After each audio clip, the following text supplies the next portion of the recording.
うん、いってら。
よかったらコメントというかチャットしてくれれば喜ぶんでお願いしますね。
ビールうまし。お、いいっしょ。てかね、俺も今日病院行って先生にその酒とりあえず飲むときはこういうふうにやってねっていうレクチャーは受けたからちょっと飲めるようになったかな。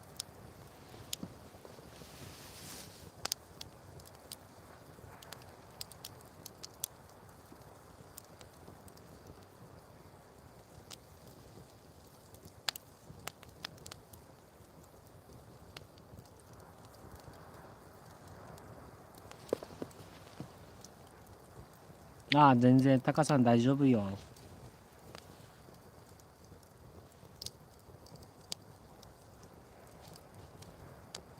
あれだったらアーカイブとか他の動画見ながら寝てください。